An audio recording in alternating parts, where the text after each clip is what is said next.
여러분 안녕하세요. 서울대학교 치과병원 구강학 안면외과 한정준 교수입니다. 요즘 골다공증 약을 복용하시고 계시면 치과 치료할 때 위험하다고 들으시는 분들이 많으실 텐데요. 오늘은 약물 관련 악골괴사증이 무엇인지, 악골괴사증을 예방하기 위한 방법에는 어떤 것들이 있는지 알아보겠습니다.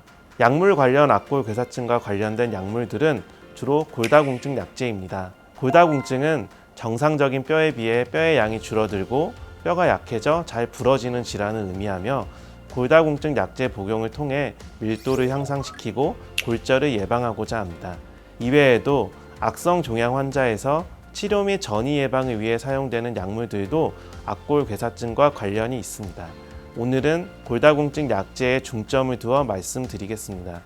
모든 골다공증 약제들이 약물 관련 악골괴사증과 관련이 있는 것은 아닙니다. 주로 비스포스포네이트라고 불리는 계열의 약제가 가장 흔하게 접하는 악골괴사증 관련 약물이고, 이외에 데노수맙이라는 약제가 있습니다. 약물 관련 악골괴사증으로 병원에 내원하시는 환자분들은 주로 발치 후 잇몸이 아물지 않고 괴사된 뼈가 잇몸 밖으로 드러나거나, 임플란트를 하고 나서 잇몸에서 피가 나고 고름이 나오는 증상을 호소합니다. 악골괴사와 관련된 약제를 복용하는 골다공증 환자분들 중에서 악골괴사가 발생하는 비율을 보면 비스포스포네이트 계열의 약제의 경우 약 0.02에서 0.05%로 상당히 낮은 것으로 보고되고 있습니다. 또 다른 관련 약제인 데노수밥의 경우에도 비스포스포네이트 계열과 비슷하게 발생률 자체는 매우 낮은 것으로 보고되고 있습니다.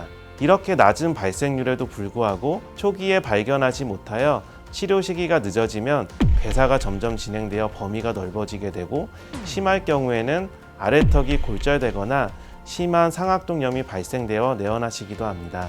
약물 관련 악골괴사증 발생의 위험 요소에는 다양한 요인이 있을 수 있는데요. 이 중 고릅수 억제제, 즉 괴사를 유발할 수 있는 골다공증 약물을 얼마나 오랜 기간 동안 복용하였는지가 가장 중요한 요인 중 하나입니다. 4년 이상 복용한 경우를 고위험군으로 보았고, 최근에는 고릅수 억제제 치료 기간이 증가할수록 위험도가 높아진다고 여겨지고 있습니다.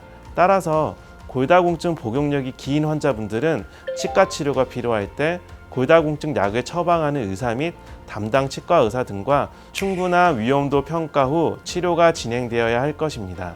그 외에도 장기간의 스테로이드 치료, 항암 치료 등을 함께 받고 있는 환자분들은 비스포스포네이트 등의 약제만 투여받는 환자분들보다 악골괴사증의 발생 위험이 증가할 수 있기 때문에 예방을 위한 관심과 노력이 필요할 수 있습니다.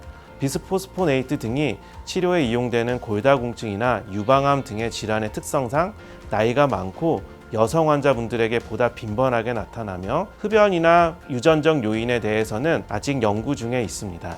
해부학적으로는 아래턱에서 보다 빈번하게 발생하며, 이는 상대적으로 혈류 공급이 적기 때문에 약물 관련 악골괴사에 취약할 수 있습니다. 또한 구강 내에 돌출된 골 조직이 있는 경우에 잘 맞지 않는 틀니를 사용하거나 딱딱한 음식을 저작할 때 골 노출이 발생할 수 있고, 이는 악골괴사증 발생에 기여할 수 있습니다.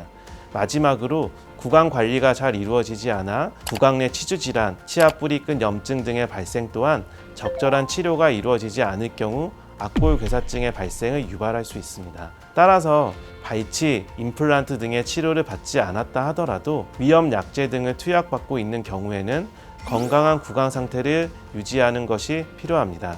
그럼 악골괴사증 관련 골다공증 약물을 이미 투여받고 있는 환자에서 치과 치료가 필요할 경우에는 어떻게 해야 할까요?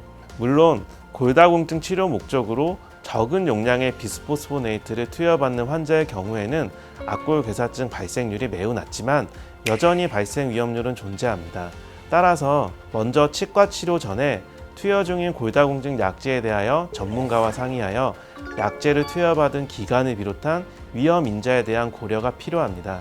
이를 통해 악골괴사 발생의 위험도가 높은 환자의 경우 일시적으로 중단하거나 악골괴사증 관련이 적은 다른 약제로의 변경이 필요할 수 있고, 재투약 역시 수술 부위가 치유되는 기간인 2개월이 지난 후 시작하는 것이 추천되고 있습니다. 다만 이러한 골다공증 약제의 일시적 중단을 고려할 때에는 약제를 중단함으로써 얻을 수 있는 이익과 위험도를 전문가와 충분히 상의하여 결정해야 할 것입니다. 그렇다면 이러한 약물 관련 악골괴사증을 예방하기 위해서는 어떻게 해야 하는지 알아보겠습니다.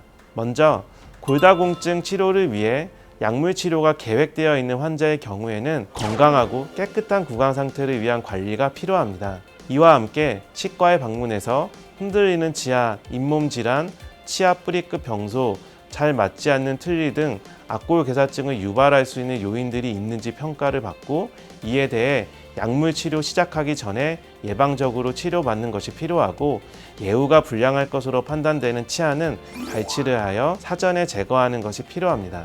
이후 약물을 투여하는 시기는 수술적, 침습적 치과 치료 후 수술 부위가 완전히 치유되는 기간을 고려하여 결정해야 할 것입니다. 마지막으로 약물 투여 중에 정기적인 구강 검진을 통해 조기에 발견할 수 있도록 정기적인 구강 검진이 필요할 수 있습니다. 약물 관련 악골괴사증의 예방은 정기적인 치과 검진에서 시작합니다. 감사합니다.